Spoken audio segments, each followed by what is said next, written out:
میرے دوستو، حضرت حسن رضی اللہ تعالی عنہ کے ساتھ تو انہوں نے یہ کیا، اور حضرت حسن رضی اللہ تعالی عنہ بھی وہی باتیں ان سے کرتے تھے جو حضرت علی کیا کرتے تھے۔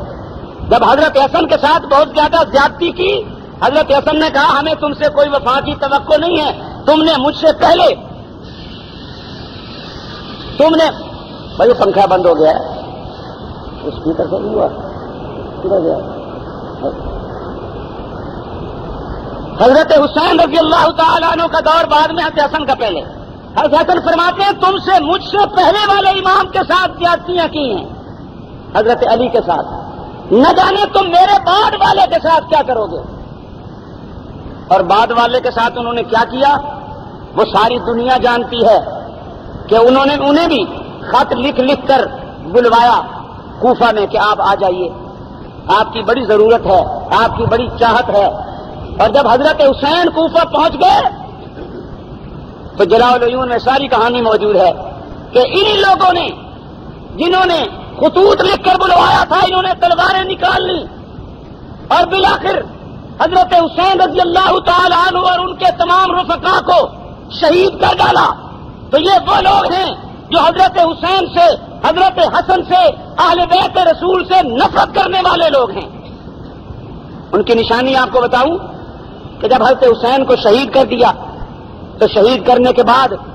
پھر بیٹھ کے سوچنے لگے کہ یار یہ بڑی ہم سے زیادتی ہو گئی، اب کیا کریں؟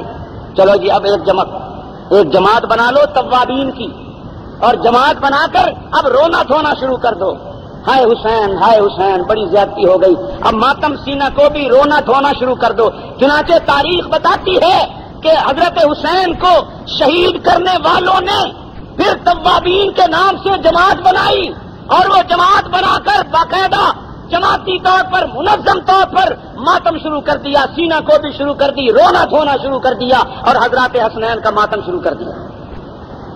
اور وہ سلسلہ چلا آ رہا ہے۔ تو ایک طرف ان لوگوں کی تاریخ ہے جنہوں نے اہل بیت رسول سے محبت کا ثبوت دیا، عقیدت کا ثبوت دیا، انہیں وظائف دیے، ان کے لیے ہدیے بھیجے،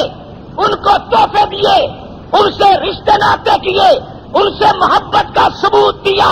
ایک طرف ان لوگوں کی تاریخ ہے اور دوسری طرف ان کی تاریخ ہے جنہوں نے حضرت علی سے بے وفائی کی، حضرت علی کو دھوکہ دیا، کوفہ کے اندر حضرت علی کو شہید کیا، حضرت حسن کے نیچے سے مسلح کھینچا، ردا کھینچی، حضرت حسن کو گالیاں دی، حضرت حسن رضی اللہ تعالیٰ عنہ کے ساتھ ناروا سلوک کیا، حضرت حسین کو خطوط لکھ کر دھوکہ دے کر کوفہ بلوایا، کوفہ میں بلا کے ان کو شہید کر دیا، اور شہید کرنے کے بعد اپنا جرم مٹانے کے لیے، اپنا جرم چھپانے کے لیے توابین کی جماعت بنا کر پھر ماتم و سینہ کو بھی شروع کر دی۔ دونوں تاریخیں تمہارے سامنے ہیں، حضرات حسنین سے محبت کرنے والے لوگ بھی تمہارے سامنے ہیں، نفرت کرنے والے بھی تمہارے سامنے ہیں۔ فیصلہ تمہارے ہاتھ میں ہے کہ حضرات حسنین کا وفادار کون ہے اور غدار کون ہے۔